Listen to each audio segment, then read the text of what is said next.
Igbo bụ Igbo. Ekele m unu ọlọlọ Nneka Chimezeni kwa na-ewetara unu ọnọdụ Igbo.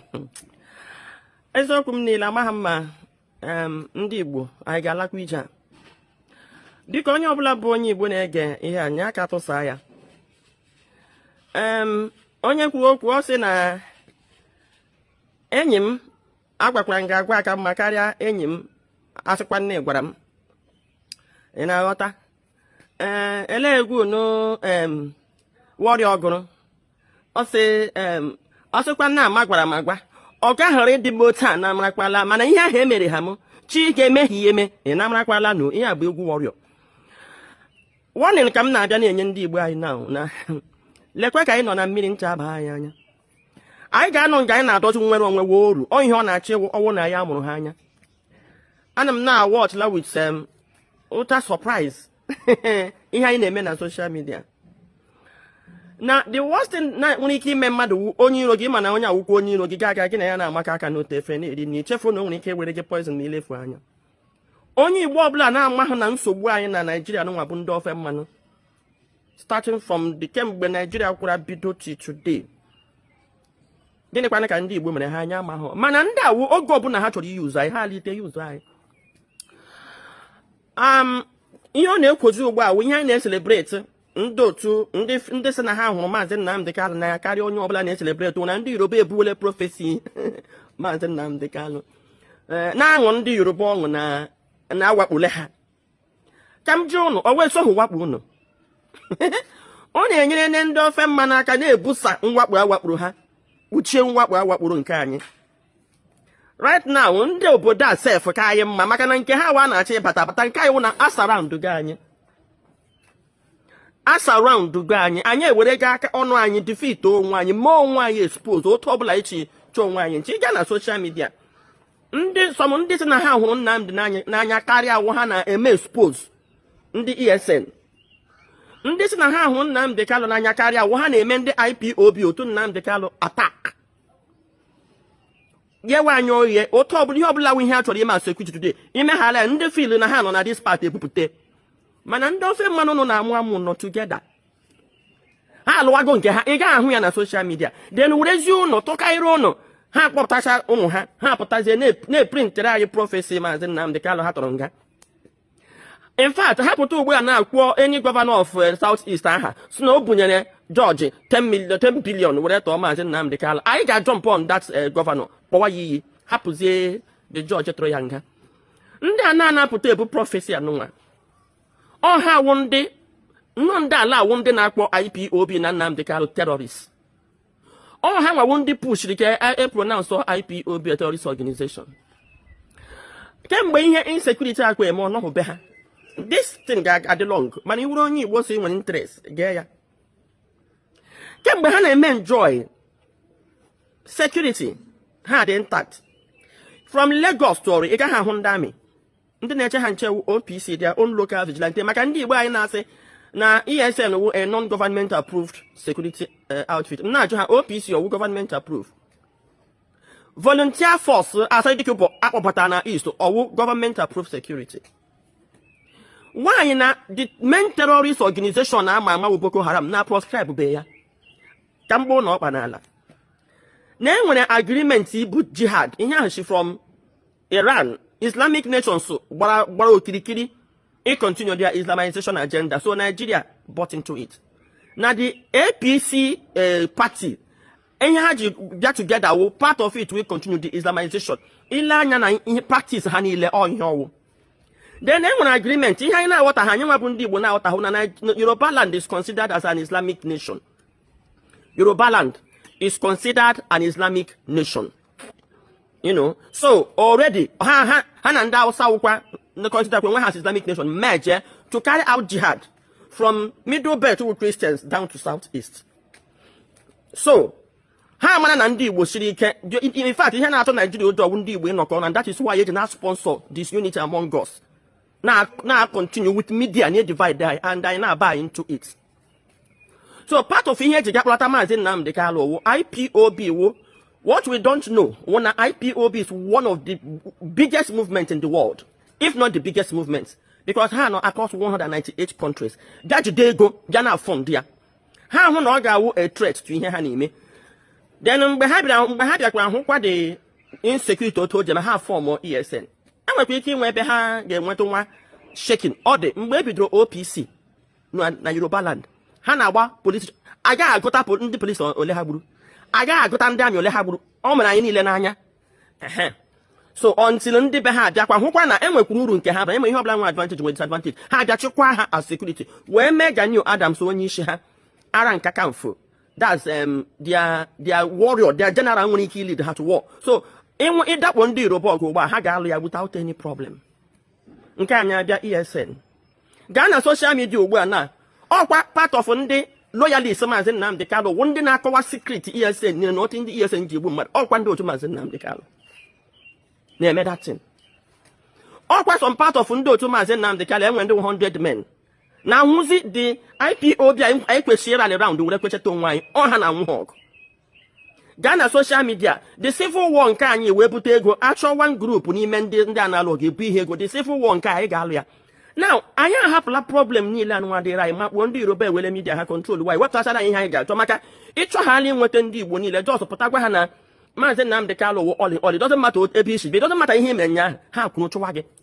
So enyere ha ọrụ on social media now ha bido na-ekwulala ha nyejere ndị ala aka na-ebusa the insecurity jidere ha while ndị ala achịkwe n'okpuru na fight that their insecurity while na be anyị agwagbogo anyị already ịga n'every community ndị Hausa juru ya gba nkịtị na-eche signal. Sọsọ ihe mere na awakpobe ha anyị wụ maka ndị ESN because ebe m ga-akọva na-eze agụ ndị amị gbara ọkụ ka m hụrụ ọrụ ndị ESN na ihe ndị amị bakwa ebe ahụ wụ ịga chụpụga ndị ESN ka ndị Fulani herdsmen chi ata azụ. That report ka m nyere gọọmenti wee fund this attack on me. Achọrọ m ịma ama m their antecedents and ha agaghị achịkwu m. Mma sọpọtụ Maazị Nnamdi Kanu mana enwe nke o mere na-adịghị mma nwe ihe m hụrụ o mere na-enye nsogbu m ga-ekwu ya. So ndị Igbo biko ka m gosi unu problem nke unu kwesịrị ịdị na-ebusa maka na onye ọbụla meghala vidio ga-asị gbuo enemy Maazị Nnamdi Kanu ada ebu ya ebu, ga-asị na Maazị Nnamdi Kanu wụ Chukwu ndị Igbo ada ebu ya ebu. So mana ana m ayọ unu ka anyị na-ekwukwa okwu na ihe m chere unu kwesịrị ịdị na-emere Maazị Nnamdi Kanu wụ inye aka busa ọtọ oge eji apụta and not igosi ya fake love maka most of you abịaghị protest na Abuja mgbe akpọrọ protest wụ ihe onye idere agara m ya. Most of you abịaghị support ya na court agara m ya 4 times with my money. Agala m hụ ya na Sokoto. So I'm interested na your deranged brainwashed brain. So mana ọ bụrụ na ị ga-ege ntị na-ege ntị ka m kpọrọ unu ihe na-eme na be anyị. So hapụnụ ndị ofe mmanụ ka ha lụwa ọgụ nke ha ka anyị kpaa na ka anyị ga-esi wee cheta onwe anyị n'ala Igbo. Lee na ihe dịsa our brother kwuru ọwụ onye amị Amerịka o so na ndị ahụ esendịrị ihe. Lee na ihe ọ gwara anyị. Biko ndị Igbo unu gee ntị. Biko onye ọbụla nụrụ ozi ya biko jisi n'ike gbasa ozi ya ka o rute onye ọbụla bụ onye Igbo ntị na agwọ nọ n'akịrịka. Nsị na agwọ nọ n'akịrịka. Ndị ISIS swap na ndị Fulani ha nọ n'ime ọhịa ndị Igbo right now tiam na-agwụ n'okwu ya na ha na plan ka ha bịa mee Igbo land attack. Ịma mkpọtụ na-eme na Yoruba because of ụmụaka ya na apụrụ.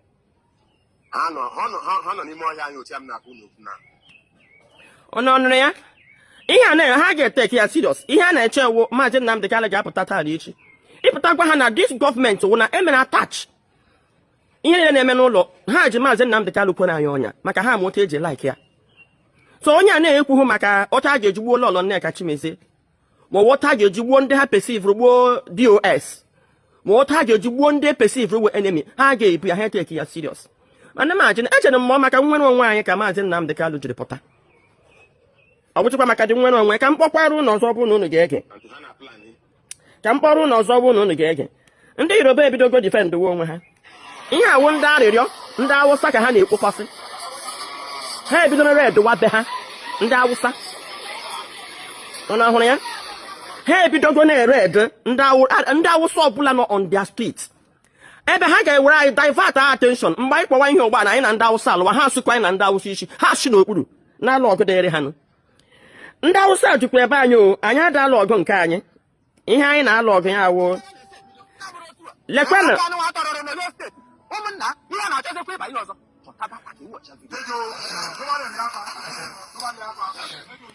ihe awụ nke a na m plere wụ ebe ndị Yoruba na-akwado ịga ọgụ baa ọhịa. Aga m rịpọtụ ihe ndị amị mere n'eze agụ.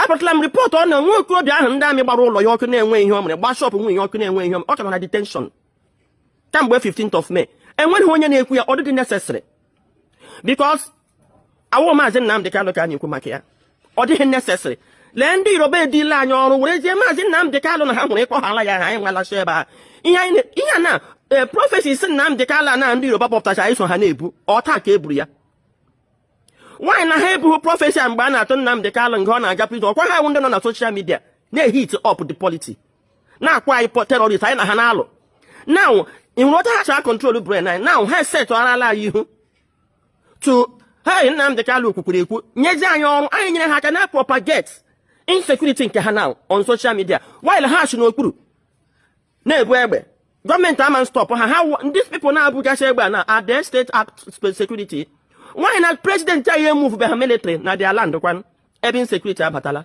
no the military nọba anyị bụ those rehabilitated Boko Haram so nke anyị wụ overnight ka a ga-eme anyị ya ọnwụ na ya eweko up obodo ọbụla ala ga achọwa ihe anyị na-eme ma ọwụ ebe ọ bụ na ndị ESN bụ ndị nọ down na-arụ arụ lekwa na ihe Awolowo kwuru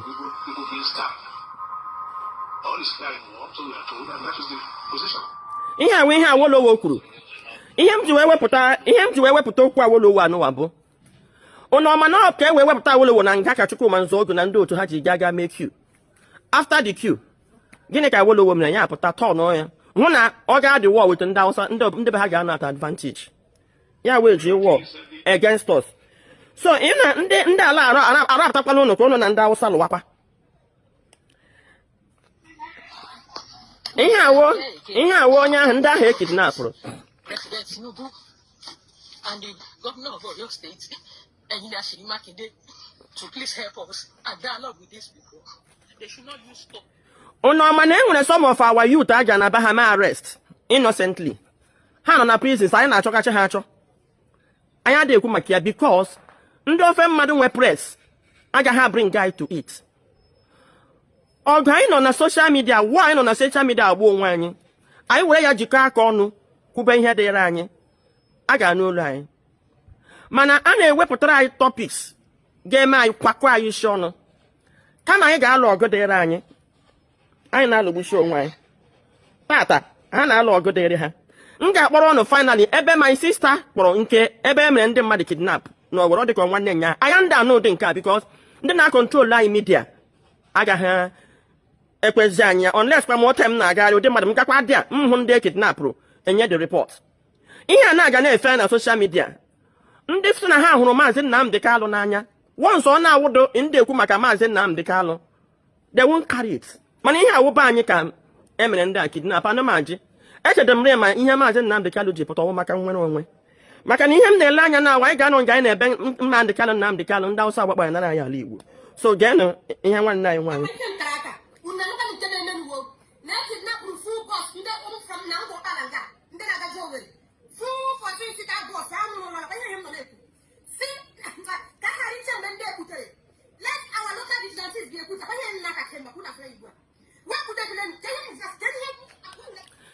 ihe a na my sister na-ekwu owu ihe m tigidere mkpu ya anyị wee tinye vigilante insecurity wee laa n'ala Igbo ịma na insecurity alaala ya ekutela ume tiwekwe maazị Nnamdi Kanu ndị Igbo ka m gwa ụnụ maazị Nnamdi Kanu awụgo onye ekwere ndị Igbo na prison ka anyị were na-eme mkpọtụ na-alụso onwe anyị tizie anyị confusion n'ime na-alụgbuchi onwe anyị ka anyị hapụ ịconcentrate m wee na-ekwu na anyị nidiri concentrate nọrọ ofu ebe na-ekwu okwu a wee na-akwado ndị IPOB let the government come and arrest me because ọnwụ na ha gbara nkịtị ha proscribe hụ iswap na Boko Haram na ndị niile na terrorize Nigeria ya wuo otu n'ọrụ onwe ha na-enweghị ndị ha na-enye nsogbu ESN nọ n'ime ọhịa according to them and enwebeghị obodo m gara before ha atọ ESN n'aka ama m aha ndị a na-akpọchi Igbo bụ Igbo nkwụcha ndị na-akọ iri n'ụkọ iri ndị na-eme atak mewe atak mana ihe m na-agwa ụnụ na ebe m nọ ka ụnụ pịa aka na tipa bụ aja ị nwere eziokwu niile dị n'ihe na-eme n'ala Igbo anyị ga-eme ihe ka anyị nwee ike ịgbaji onwe anyị olu ọ bụrụ na e nwere ebe maazị Nnamdi Kanu ji mehietụ ọ mmadụ ka ọwụ a ga-agbaji ya olu anyị agbajie ya olu then ị gaghị abịasị m na ọwụ my leader and yet we cannot bring him to scrutiny anyị enweghị ike ileda anya ọ mmadụ ka ọ bụ born to make mistake may observe certain mistake wee tinye ọnụ ka e wee correct ya. Ọwụ na these mistakes is not observed, how are we going to correct it? So Igbo bụ Igbo, kulitenụ mara anya, hapụnụ ndị ofe mmanụ na prọfesi ha ma ka anyị tinye na arụ tinye anya mara ihe anyị mee. Bye. Ndewo.